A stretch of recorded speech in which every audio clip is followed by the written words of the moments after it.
Let's talk about stress, because we're in a world of health crisis. The whole planet's got a health crisis going on. No matter how much money we throw into it, the health crisis gets worse all the time. Well, we always used to say, well, the health issues are related to the genes. Because here's a fact. Less than 1% of illness has anything to do with genes. That means 99% of illness has nothing to do with your genes. It has to do with your behavior that's not in harmony with everything, okay? So I said, well, what's going on here?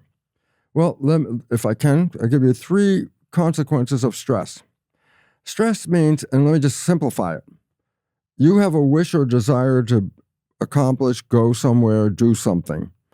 If anything gets in the way of that destination, by definition, that's called stress. Unfulfilled expectations, in a way. Well, yeah, because you're trying, I want that, I can't get there. Well, that's a stress, okay? Yeah. Getting things you don't want. Well, that's the other story. Or wanting things you can't get. Yeah.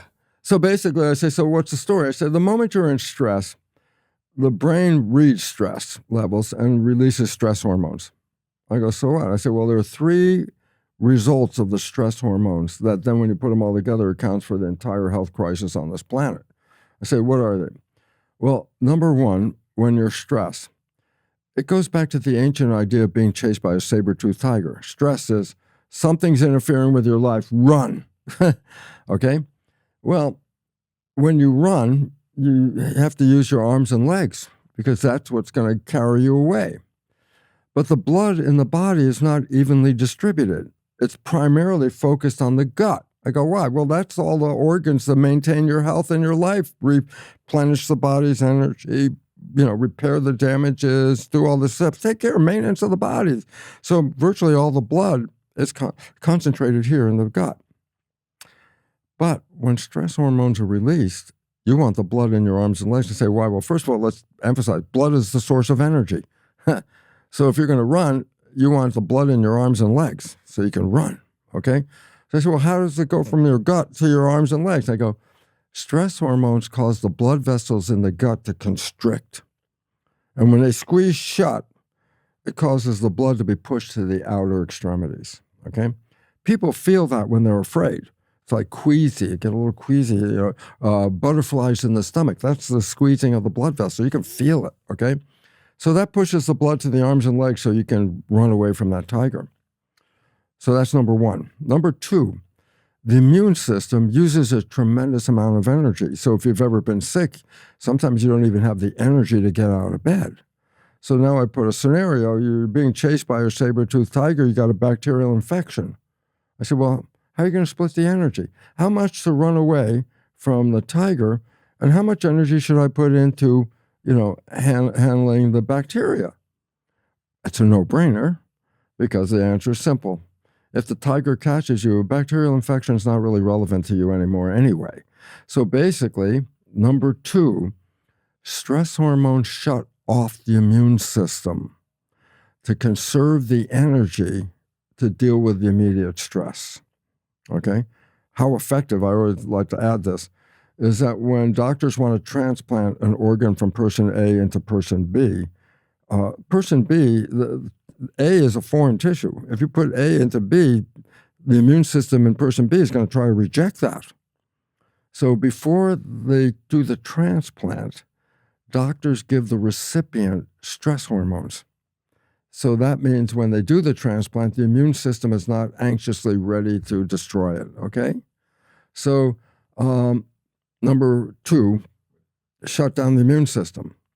Number 3, which I frequently talk about adding an insult to the injury you just got, is the conscious brain is creative, but it's very slow compared to the hindbrain, which is reaction reflexes. So if you're in a stress situation, you don't want to rely on conscious processing. Stress hormones cause the blood vessels in the conscious brain, right here in the front, to squeeze shut, just like the gut. But it pushes the blood to the hindbrain, which energizes reflex behavior, fast response.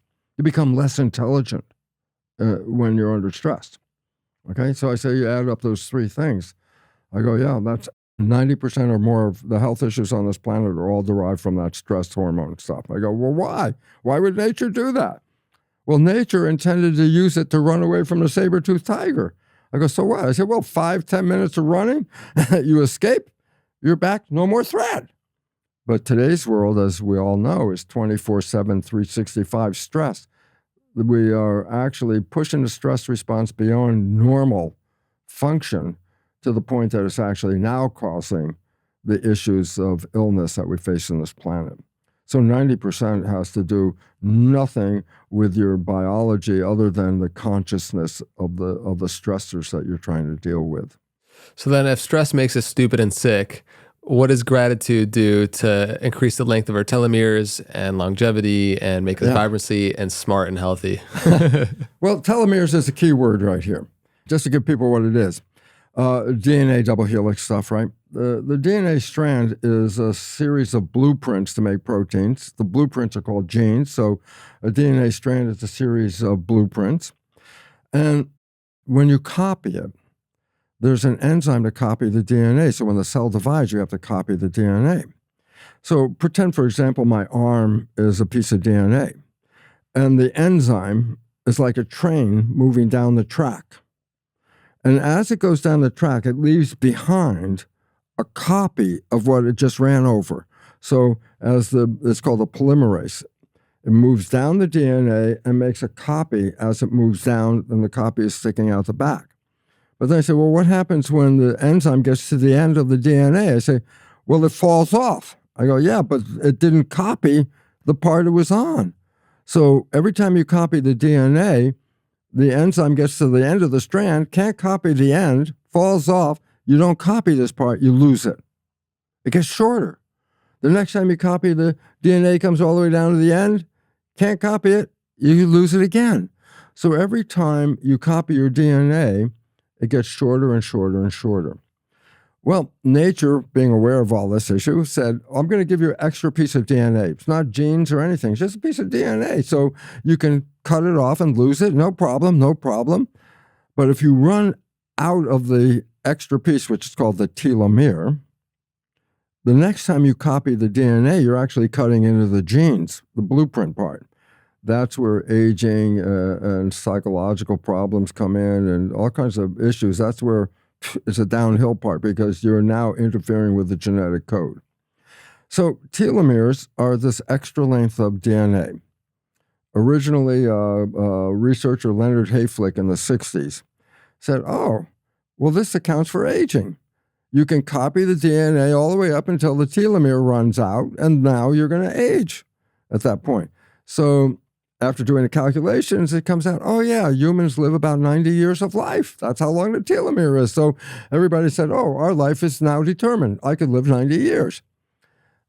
A woman researcher, Elizabeth Blackburn, actually found there's an enzyme that makes telomere called telomerase.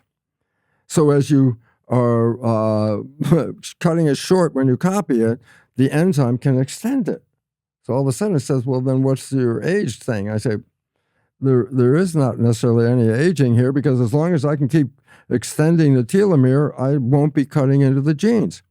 So I said, so what determines the action of this enzyme? And that's where the question comes in most important. In a sense, it comes down to simply this. If you want to write the bottom line, how much you like living. If you love your life, the enzyme works. If you don't love your life, the enzyme doesn't work. That's how it goes. So people under stress like PTSD or issues, abuse, family abuse issues, people who are not in love, because love is an important part of our survival on this planet. So not in love, stressed out, all these other issues, they interfere with the enzyme.